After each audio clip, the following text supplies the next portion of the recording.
Nicholas Latifi, it's your time.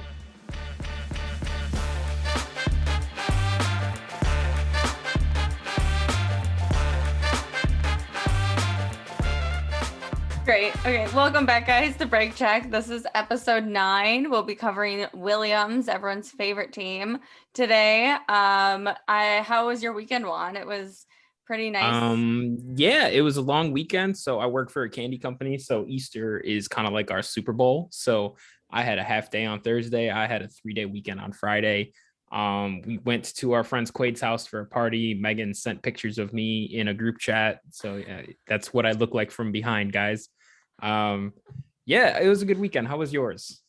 It was nice. Yeah, we had the party on Friday night. I had off on Friday as well, so it was nice. I got to go dress shopping with my sisters and my mom. Both my sisters are graduating college this year, so fun stuff. Yeah, and then Easter, of course, was on Sunday, so we saw some family. What'd you eat? We did brunch, so some nice French toast bake. I made some jalapeno popper bites. Oh yeah. Oh yeah, they were popular. And then deviled eggs, which I did not partake in, but many other people did. One, I love deviled eggs. Two, Disgusting. we had very different Easters. I went back to Little Village where I'm from in Chicago. We went to my grandma's house and we had beef sandwiches, Wingstop, JJ's fried fish, and French fries.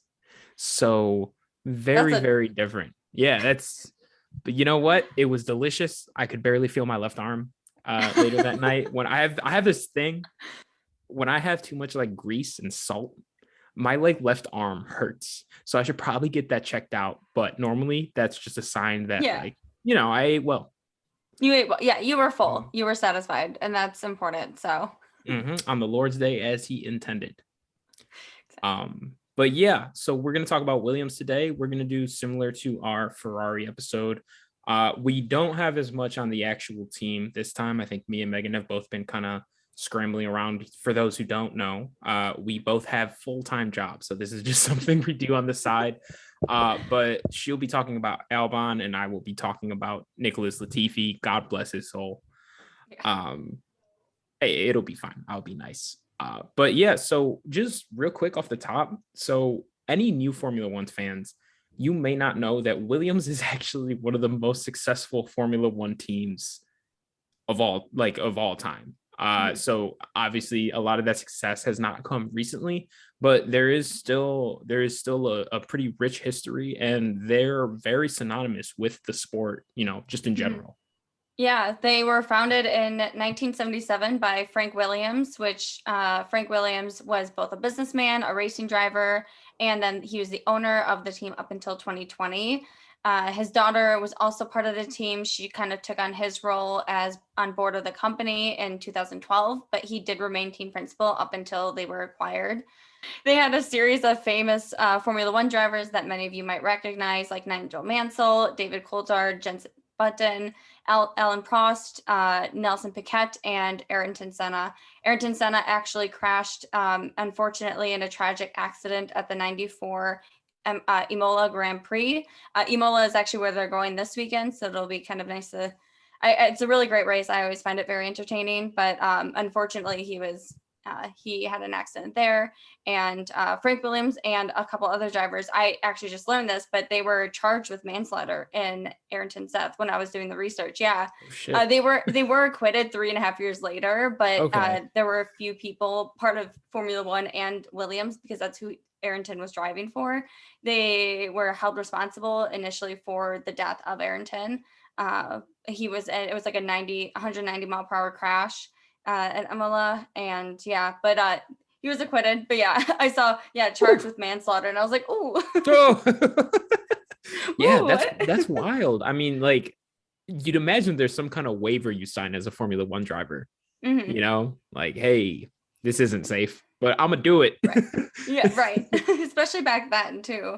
Yeah. Oh, yeah. Those cars back then were just not the safest things in the world, and I mean, No. they were going so fast. I actually just recently, I don't know where I saw it, but I saw on someone's Instagram story there was a side by side of like even just like the 2000 McLaren car and the 2022, and the 2022 on top of having the halo that's keeping the drivers' heads on, it's so much bigger and like it can take so much more of the crashes. Like these guys were in like little tin cans with wheels, just going 200 miles an hour. It's kind of crazy. Yeah, oh, I could not take that risk. That's for sure. It's kind of impressive the speed at which they go and the crashes that they have. It's too intense. Yeah, no, it's wild. Something interesting that I thought was really cool about Williams. So there's only been 4 teams in Formula One to win 100 races, and that's Ferrari, McLaren, Mercedes, and Williams. Which again, for newer F1 fans, might catch you by surprise, but they are one of the like pioneering teams of Formula One.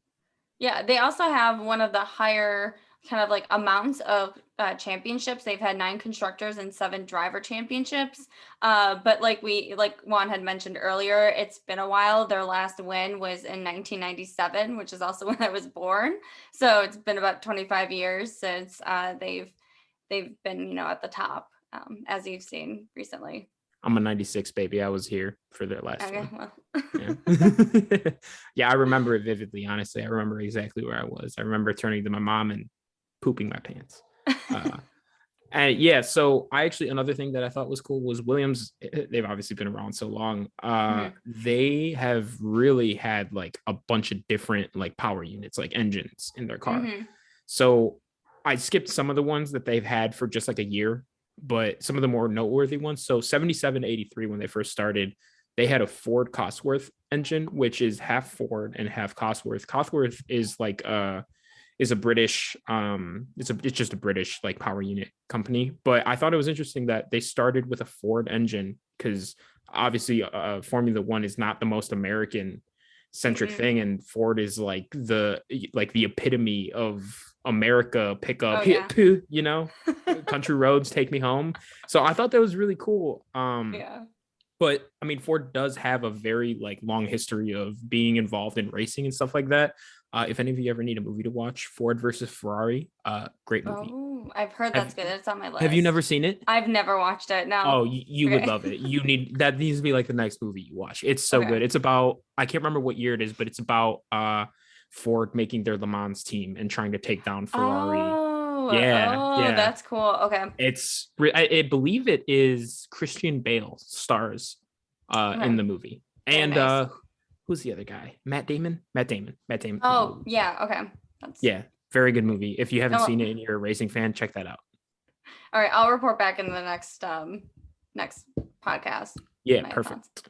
So 83 to 87, they then went to Honda, which Honda used to power Red Bull before Red Bull got their own power supply division, whatever you want to call it. 88, they did Judd. I actually don't know why I wrote that one down. It was just 1 year. I think I just didn't know what that company was. But then from 89 to 97, they had a Renault engine in the car, and they won 5 constructors and 4 drivers championships during this time. So Renault is no longer an outward team on the grid. They're Alpine now. But that's another one that's not really a company familiar in the United States, but they've seen a lot of success in Formula One. 2000 to 2005, they were BMW powered, which I thought was kind of cool. 2007 to 2009, they were Toyota powered. And then since 2014, they have been powered by Mercedes, which since 2014, Mercedes has been the best team on the grid, and you could not tell that the Williams was the same power unit. So I don't really know the details of what's going on there, but that's actually something I kind of want to do a little bit more research on, because I don't know how Mercedes has mopped up the entire grid for 10 years and Williams like throws parties for scoring a point. So yeah, that is it's kind of embarrassing almost. I know they have a new team principal. They've had a new team principal now, and they try to make some strides last year, and I think they were seeing some improvements. But I mean, I think this is where you have to start looking at who you have on your team, both in the driver's seat and kind of maybe in the engineering or in other parts of the team, and doing some reevaluation. Because I'm sure, given that it was such a family team for so long, that there are plenty of people who, maybe aren't necessarily there that still need to be. Yeah, no, it's like, I mean, even think of just like small businesses. Don't even think about a Mm-hmm. Formula One team. Like they've got their people, Yeah. and those people have been there forever. And the sport changes, and maybe it worked at some point, but eventually you do need to kind of move on. And I think you saw that with their new team principal. I'm blanking on his name, but I know he was a big name in like off-road racing, like that. Yes. Like he revived Red Bull off-road racing, I believe. Mm-hmm. Yeah, I really enjoyed his personality in the Drive to Survive documentary this past season. It was kind of cool to see another team captain or principal or whatever. Yeah, just because Cyril's gone and everyone loved Cyril, so it's nice to still have someone new to learn about. But I thought we almost got Cyril back at Aston Martin. I was so hopeful for that. That would have been really nice. Although he would not have mixed well with Daddy Stroll. I don't think so. No, I don't think they would have gone on. Very, very strong personalities. Yeah. Two hotheads working together just doesn't work. But yeah, so I thought it was cool just that like every engine you can think of, Williams has been around long enough that they've had it for some stretch of time. I thought it was cool that a lot of their success came with the Renault, even though you might not think, you'd think that a lot of their success would come with the Mercedes. But yeah, I also didn't know that BMW powered F1 cars for a bit. So learned a lot of stuff, just kind of looking little things up about them. Yeah, it was cool about their history, and it's unfortunate that, eventually they did have to sell it. They sold it in 2020, just due to some financial issues and struggling to perform over those past couple of years. And so they were acquired by, it's called Dorotin Capital. So we were just trying, in between takes here, we were just trying to decide whether we want to do Latifi or Albon first. And we decided we're going to do Albon second, Latifi first, because we want to end on a good note. Alex Albon is a driver both of us like, has shown a lot of potential. And I think Nicholas Latifi is not either of those things. So as our listeners and our friends in that group chat might know, Nicholas Latifi is not my favorite driver. He seems like a nice guy. Like I want Canadian. Yeah. So I want to make that clear that like when I rag on drivers and stuff like that, unless we're talking about Nikita Mazepin, very few times am I like, hey, this guy sucks. Like he just can't drive. That's all I'm getting at here. I just want to preface that at the beginning. I have nothing personal against him. He seems like a great, nice person. Doesn't mean he has to drive. So we can get started. Nicholas Daniel Latifi, full name. He is a Canadian Iranian driver, drives under the Canadian flag in F1. He's 26 years old and he is Williams' driver. He has been with the team. I believe this is his third year now, correct? Yes. Yeah, because he had 2 years with George Russell and this is now his year with Alex Albon. He's car number 6, and as we have talked about before, he is a paid driver. So basically what that means is he is in that seat, not entirely, but mostly because he brings money. So there is a lot of financial backing behind him, and a lot of teams who struggle financially. A good example is Williams. Another good example is Haas. Some of these like smaller teams that have some trouble making ends meet. That is something kind of appealing to them because, yeah, all right, we'll stick this guy in the car and he, we have a car because he's there. So it can be a mutually beneficial relationship. An example is Lance and Lawrence Stroll. I know Lance Stroll's not like our favorite driver in the world, but he's probably like he should be in Formula One, I would say. Yeah, he's like fine. Like he's an okay driver. Latifi is perhaps not the best example of that. So he has struggled really hard to catch on to Formula One. We can talk about that towards the end of this little blurb, but I'll go through just kind of his path to Formula One. Oh yeah, and real quick, so the sponsors that he comes with, I thought this was funny. It's like a very random assortment. So his main sponsor is Sofina Foods, which is a company that his father owns, which is pretty Mhm. typical, par for the course for pay drivers. His one of his secondary sponsors, one of his other big ones, is Lavazza Coffee. Oh, really? Oh, that makes Yeah, sense. Okay. and I think they are branded on the Williams car. Yeah, they've actually done a couple or maybe just one or two videos. They always do like the media videos where they Oh play yeah, different games and stuff. And they made some espresso and some lattes, I think, and yeah, they use that coffee. So, okay, that makes sense. yeah. So Lavazza Coffee is his secondary sponsor. And then his other sponsor is the Royal Bank of Canada. So he's got some money behind him, which I always joke around that like he crashes so much that it like Williams has to be losing money on him. But Hmm. after looking at his sponsors, he might be bringing in enough to crash every week if he wants. So you know what, Latifi, all the power to you. And he has had like money behind him his whole career. Like Yeah. since his Formula 3 days, he has had like money behind him. So, I don't want to kick the guy before I even start going through his path to Formula 1, but he has had that advantage for most of his Hmm. career. And as we'll see, compared to some of the drivers we'll go through in the near future doing this, he has not had the most stellar results in Formula 3, Formula 2, even karting. So yeah, we'll get into it. I feel bad ragging on the guy, but I can't sound excited and to be like, and he finished 11th, you know. But yeah, so Latifi started karting in 2009 at the age of 13, which is later than most. A lot of these guys have been Hmm. karting since they were like 4 or 5 years old. So he started at 13, and then he competed in both American and Canadian karting series until like 2012. I was looking for something positive. He won the Florida Winter Tour Championship while he was Good in for karting. him. I don't know what that is. It feels just like a random assortment of words put together, but he won it. So he debuted in 2012 at the Italian Formula 3 Championship for Formula 3. He finished the season in seventh place. He had a win and a podium. So honestly, not that bad of a start, Oh. for a rookie taking off in his single seat car career.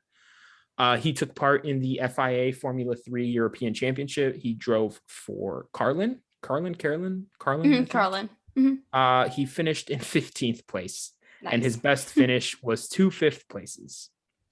Uh, so he also raced in the British Formula 3 International Series.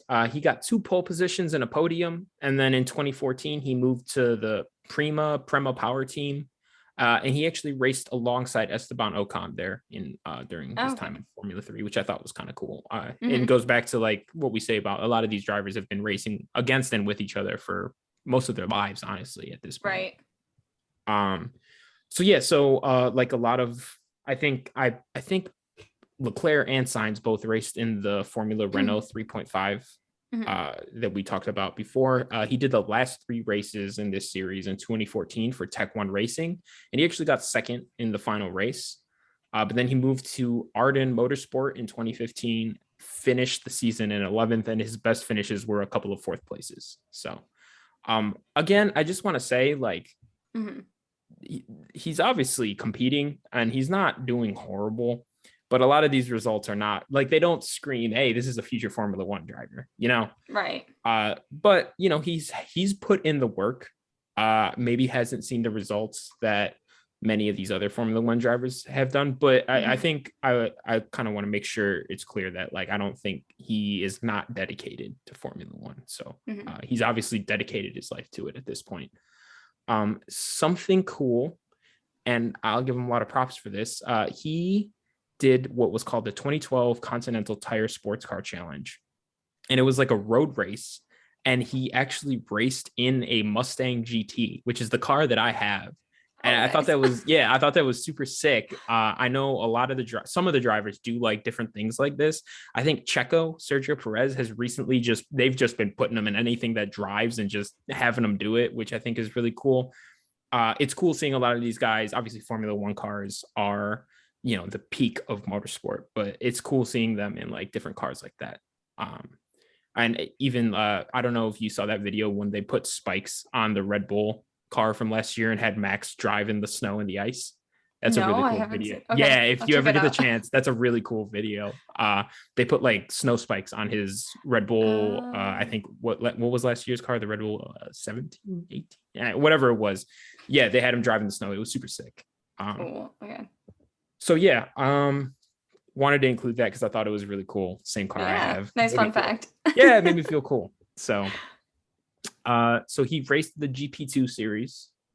He had a couple of races in 2014-15. His best finish was 11th at Bahrain.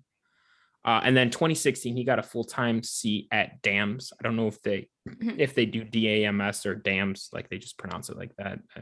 I'm gonna say DAMS. So yeah. His first race of the season, he got second, but then struggled to get in the points for the rest of the year with only a 10th and a 9th being like his best finishes after that. Nice. And that's going to be a theme throughout his early career. Is he shows a little bit of promise, has a little bit of what you think would be like a turning point, and then he just is not very consistent with results like that. So Formula 2 championship, I think we've mentioned before how Formula 2 kind of rebranded. So GP2 became the Formula 2 championship, and he raced for DAMS through 2019. In 2018, he actually raced alongside his current teammate, Alex Albon. And I know, Megan, you mentioned when they announced that driver pairing for Williams, a lot of people thought it was going to be good because they've been together. Yeah, and it helps, knowing who you're driving with or knowing already how they are and stuff in the car. So then in 2019 in Formula 2, he won 3 of the first 5 races of the season, and he was in first place with a 30-point lead. He had a really rough middle of the season and actually ended up finishing second to Nick. Was it De Vries? Nick De Vries.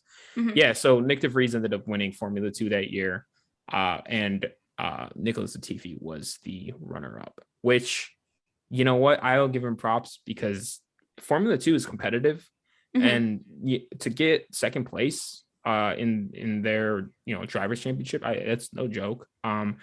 Unfortunately, it seemed like he should have won. Like it's like if Charles Leclerc right now just biffed it for the rest of the year, that would be very disappointing. So I can imagine that was disappointing, but it might have given Williams the idea like, hey, this guy might have some potential. Yeah. So, yeah. Do you have any thoughts so far on because we're about to get into his Formula 1 career. Any thoughts on his younger Formula 3, Formula 2 days? I'm impressed by the second place. I honestly didn't know that he came in second in 2019. I just kind of always assumed he was maybe in the top 15. But, I think I'm guessing that was ultimately how they ended up bringing him into Formula 1, just given that he, showed some promise. But I also think, and you'll get into it soon, but, going now into his like third or fourth year in Formula 1, you would kind of expect him to be doing a bit better now. Yeah. So yeah, Formula 1. His first little dip in the Formula 1, he was a Renault test driver in 2016. He got to do a couple practice post-race tests, I think. Then he was a Force India test and reserve driver in 2018. Force India, now Aston Martin. And then he was the Williams reserve driver in 2019 until 2020 when he became the full-time driver. He was paired with George Russell, now Mercedes driver, technically right now, second place in the Drivers' Championship. So shout out George Russell. Okay, so in 2020, he became the full-time driver at Williams. And then the Hungarian Grand Prix was the only time he reached Q2 that year. Not even Q3? No. Yeah. Nice. So he finished the race 5 laps behind leaders due to a puncture on an issue. I think he almost ran into Carlos Sainz coming out of the pits, punctured his tire, and then he finished five laps behind everyone. He finished 21st in the Drivers' Championship, so he pulled a Mazepin. 2021, He scored his first points in the Hungarian Grand Prix. So this Grand Prix was kind of good to him. He finished 8th. And then actually, if you've watched Drive to Survive, you will see that episode on George Russell getting 2nd in the Belgium Grand Prix. And Latifi actually got 9th place that race. So Williams scored double back-to-back weekends, which is pretty cool. You know, I don't have much to say on his Formula One career because he has not really done much. Those were like the notable bullet points. He has 7 career points. Yeah, I knew it was around 7. I didn't know it was career. I just thought that was like 1 year. So that's kind of yikes. Yeah, but, so first year, no points. Second year, 7 points. This year, no points so far. I mean, I will give him the benefit of the fact that Williams has not been a great team the past couple of years. Like his entirety Formula One career has been in a kind of meh car. But you also notice that George Russell pretty much out-qualified him, outscored him, you know, in 90% of the races throughout their career together. Yeah. So it's like, yes, like they had a bad car, but at the end of the day, you're still going to be compared by who you're paired with. And he's still just, you know, behind. And there's a lot of drivers in bad cars that probably are better than their results show.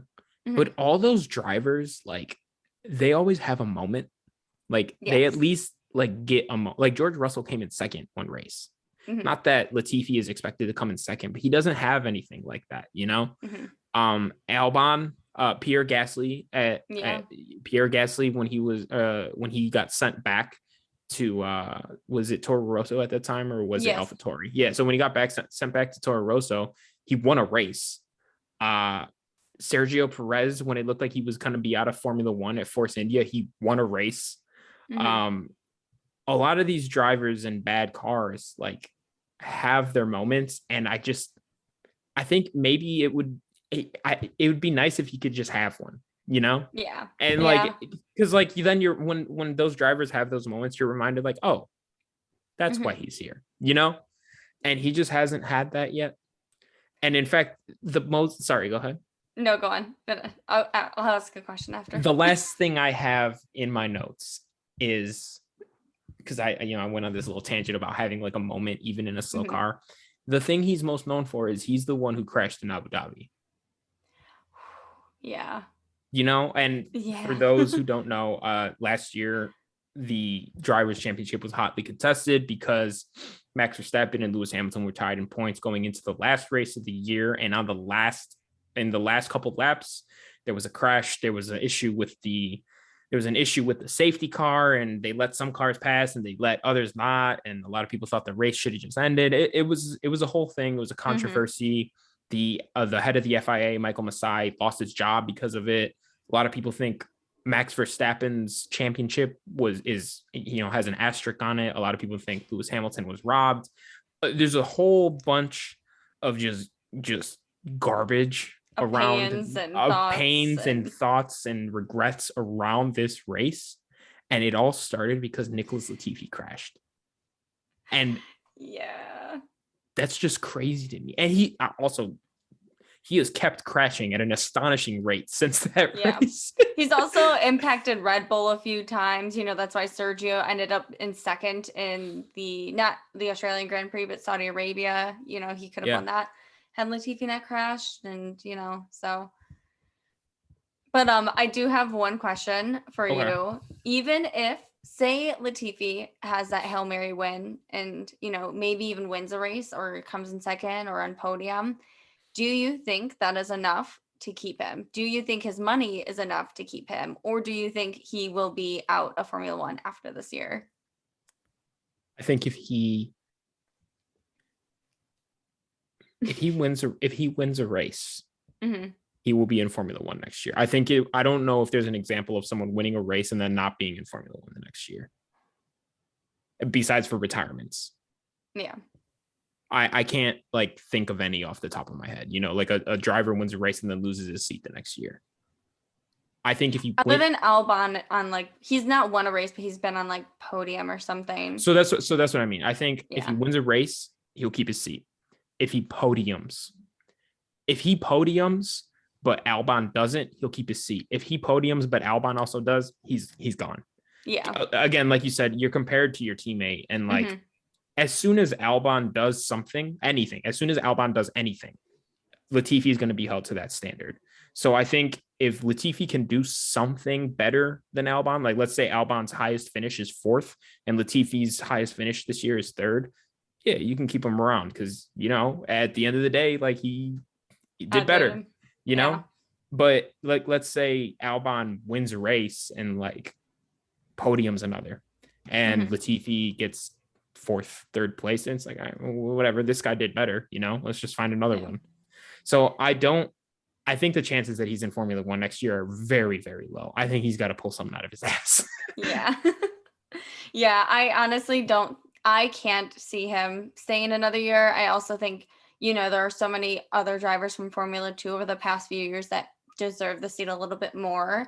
And I think they're getting pressure to add Oscar Piastri into the Formula 1 circuit, you know, whether it's with Williams or not. So I think, you know, whoever outdoes the other person, the other driver's out, and I think Oscar's going to be in. At least like that's what my prediction is.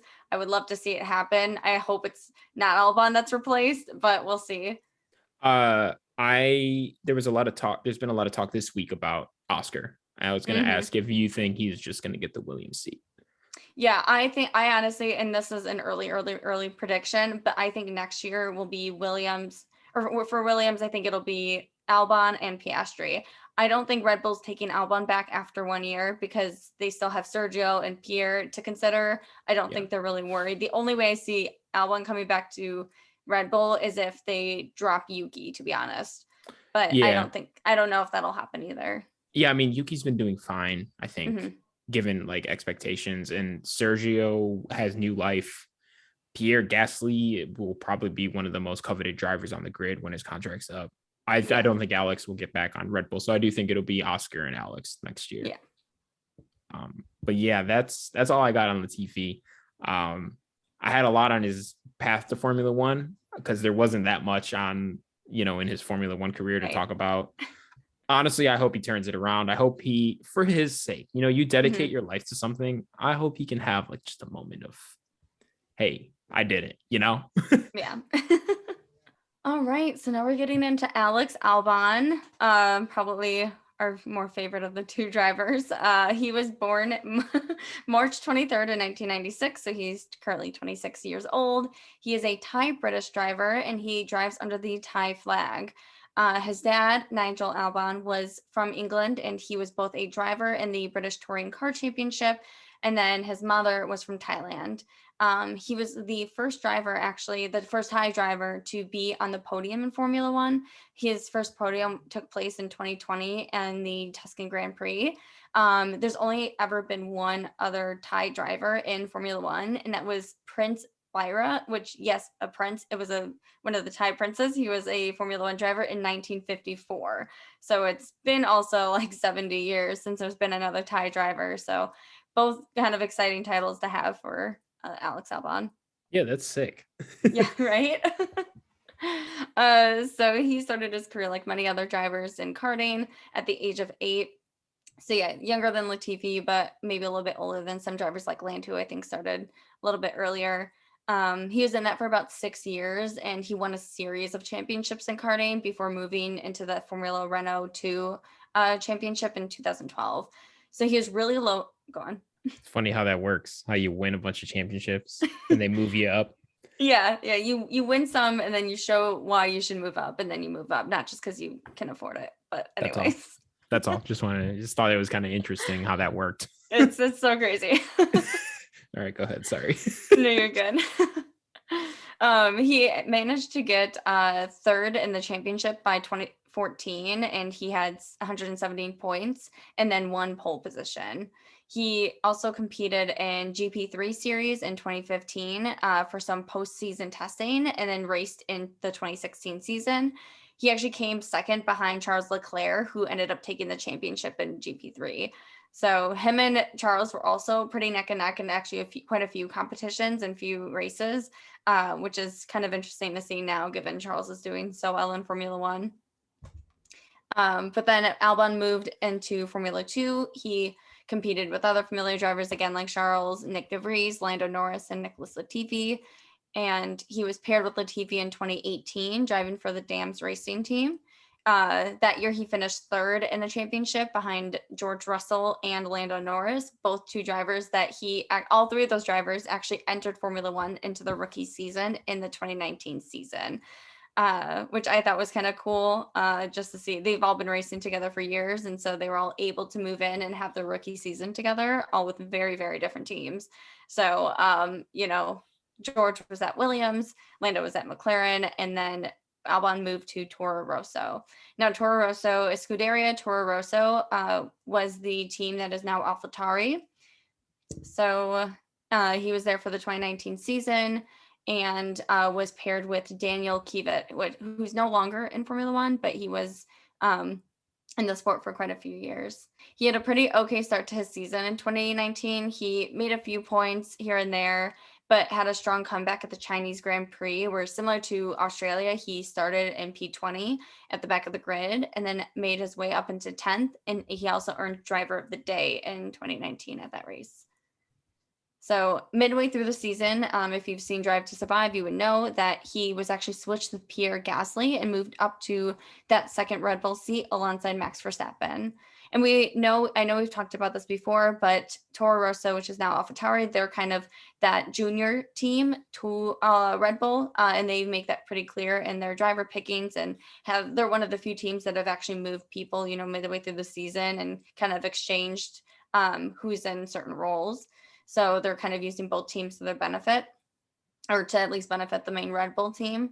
But they wanted to do this as an opportunity to test Albon in that seat and then compare performance against Pierre. So before they made that decision for who would fill that second seat in 2020, which kind of sounds mean, but it did work out well for Albon. He ended up having the seat for the 2020 season, and he had.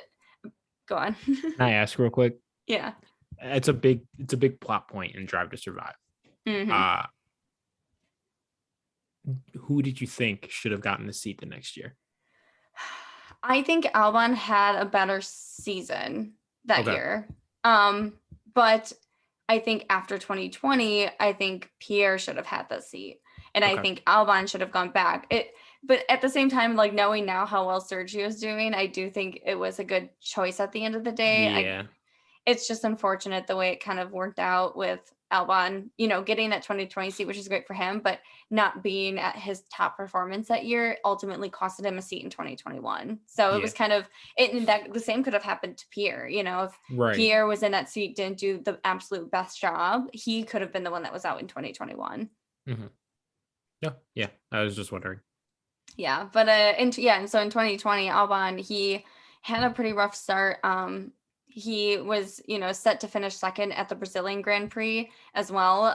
But Hamilton, of course, came in and clipped him and dropped him 12 positions, which Hamilton seems to have a history of doing. I will say, I'm sorry for all the Hamilton fans, Juan, but let's relax. Let's all settle down, okay? Yeah. No shade. I mean, maybe he had a little payback, but. So he actually came in 7th in the championship, which I thought was pretty surprising, just given the fact that he lost a seat after that year. But he also only contributed 105 to the 319 points that Red Bull scored that year, which is like a third pretty much. So kind of makes sense.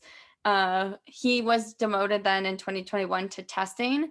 And even though he was not in that Formula One seat, he was still very much part of the team. He was doing different testing. He was in the DTM championship, and he actually took on a coaching role for Yuki Tsunoda, which makes sense because him and Yuki are so close, and I see them posting together a lot. And I never understood how they got so close, but it makes sense because he ended up becoming a coach for Yuki as he was adjusting to his first year in Formula One.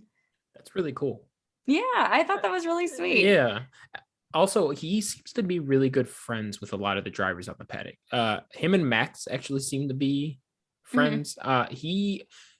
there's a picture of him hanging. I think isn't he friends with Charles? Like, Yeah, so there's like the four, I don't remember, they have a name. I don't remember what they were called, but it's Lando, George, Charles, and Alex. The four of those guys have pretty much raced together the majority of their lives, mhm. and they've been really close friends. And so there's a few interviews actually where they interviewed all four of them together. Oh, that's And really cool. yeah, it's really sweet. It's like one of the few pairings, I guess, like on the grid that you see like so many friendships together, and they're all Yeah. kind of, supporting one another, which is cool to see. But yeah, so there's a video too for like rookie of the year. Albon and Lando and George, like I mentioned, were all rookies that year, and Albon did end up winning rookie of the year that year, which I thought was also pretty notable. Yeah. But Cool. yeah, fun facts. So, and then in 2021, it was announced that George would be moving to Mercedes, and there was an open seat at Williams. And typically, you don't see drivers switching. I guess like it is fairly common, but not as common as you would expect it, where drivers move to a different team that's like not in their realm. So, Williams and Mercedes are kind of together. So you would see something like that move, but you wouldn't necessarily see someone like Daniel Ricciardo when he moved from Red Bull to Renault. That was kind of a big jump too. So when it was announced that Albon was moving away from Red Bull after having spent years with them to the Williams seat, it was kind of a surprise. But Christian Horner did say too that Albon still has ties to Red Bull, so I'm not entirely sure what that means. I'm curious to see where that. I feel like it's a lot of gray area with that. But he did say that they could call him back to Red Bull in 2023. So I do have a question for you. I know we already talked about this a little bit too, but do you think there's even a possibility that he could be called back to Red Bull, or do you think they'll sever ties? Do you think it might be like another year or two? Do you think he'll ever go back to Red Bull? I think there is more of a chance that Alex Albon is paired with Max Verstappen than Pierre Gasly. Yes. Yeah. I think Alex is a really talented driver, and I think he's a really nice guy. I think Pierre Gasly seems like he might be in the right car. Pierre Gasly seems like he might be able to compete for a driver's championship. Mm-hmm. I think he's shown he might be like really good. Mm-hmm. We just haven't been able to see him in a car. I don't think Albon ever will be competing for a driver's championship, which is fine. Like not everyone does. So I think after having Sergio Perez as Max's partner, where Sergio's another one who won't be competing to win a driver's championship, but is going to be very consistent and is going to help the team in any way possible. I think you're always going to want to have a driver like that as your number two when you have a clear number one. And I think Albon can be that more than Gasly can, because Gasly is going to want to race. And I think keeping Albon in your back pocket because Sergio's older ish. So, he won't race forever. I think keeping Albon in your back pocket, I think that's a great move. Yeah, no, I think it's smart. I think after maybe when Sergio leaves, I'm guessing maybe in 2024, sorry for the Sergio fans. I think, or at least like leaves that Red Bull seat. I could see Albon coming back around that time and being that second seat driver for Max Verstappen. You know what? Who knows? Sergio looks great this year. So Sergio is blown on the water. Yeah, I think with the start of this season, he's added like a year or two to the end of his F1 career. If he wants to race, I think he'll be able to. Yeah, I agree. But yeah, and Albon, this year so far has had a pretty decent season. He's been a bit competitive in the first two races. And then he had that remarkable race in Australia where he again started from P20 and then, managed those tires, probably the best. One of the best, other than Sergio, I think he's managed his tires probably the best that I've seen in a while, and was able to keep those hard tires going up until like lap 55 or 54 or something like that, right before the end, and switch them out and ended up in P10. So I think it kind of sparked a lot of more interest in him for the remainder of the season, and I'm excited to see how he does this weekend. Yeah, I think any momentum they can build off of, I think would be great. I really like Alex Albon a lot. I think we've both said it so many times. Like he's one of our favorite drivers on the grill. Oh my God. It's time to wrap this up, Megan. It's dinner time. Man, I'm losing it. Yeah, my stomach just rumbled. I started thinking about food. Yeah, I think I like Alex a lot. I think we'll see him in the points again this year. I don't think it's over. Yeah, I don't think so either. I think, and you never know. Like obviously Williams is on. They're probably the worst team right now. But not Aston Martin. You know what? I forgot about Aston Martin. Yeah, I think Aston Martin's probably the worst team right now. Williams is one of the worst teams right now. They don't want to stay there forever. And eventually they're going to need a driver as they make their car better. Hopefully they're going to need a driver to race well. And you never know, maybe Alex can be that guy, that can take them from a bottom 2 team to a mid-pack team. They're eventually going to need someone to do it. So yeah, I think Alex seems like the kind of guy where if Williams was like, hey, we want you to stay as long as you want, I think he would be like, I would think he'd be very down for that. Yeah. I'm interested to see the rest of his season and really the rest of his career. Yeah, and Williams, if you're listening, not to sway you one way or another, but Albon does have history of, coaching drivers and being kind of that leader to Yuki Tsunoda. And there are drivers like Oscar Piastri who need that leader and need to be that second driver for a team with someone that's as leader-like and, competitive as Albon. So just throwing it out there that could be a strong possibility for, you have that opportunity. There's also other drivers named Juan Sanchez who don't need a leader, but they're better than Nicholas Latifi. Yeah, so take that how you will. But yeah, I think that just about covers it, right? Yeah. We'll be back, in a couple of days because we have the Imola Grand Prix. There's a sprint race that weekend, which is the first sprint race of the season. So, we'll cover off that too, explain that in the next episode, what that's all about. I know we went over it in our basics, but we'll of course go over it again this weekend. Before the race, let's get some predictions in. What do you think? Ooh, okay. I think Gasly is going to be in the top 5. I think Carlos is going to be either winning it or maybe P2. And I think Magnussen is going to be up there again in the maybe top 5, top 6. Okay. I'm going to say we're going to get another Checo podium. Okay. I think one of the McLarens is top 5. And I think Lewis has a good race.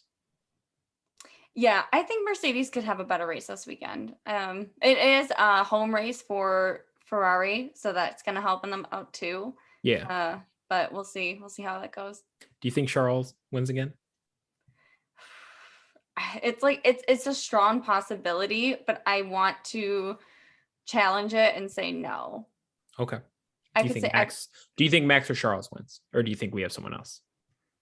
I would love to see someone else just to spice it up, but I think if we're gonna have either of the two, I think it will be Charles. Yeah, no, definitely. Okay, here's a question: will Max finish the race? God, I hope so, for his sake, for his mental health. I hope he finishes the race. For his team's sake. They're gonna cut to that. They're gonna cut to the radio, and I'm gonna turn off the TV. It's gonna be him kicking his tire again. So. Yeah, but if you made it this far, thank you for listening.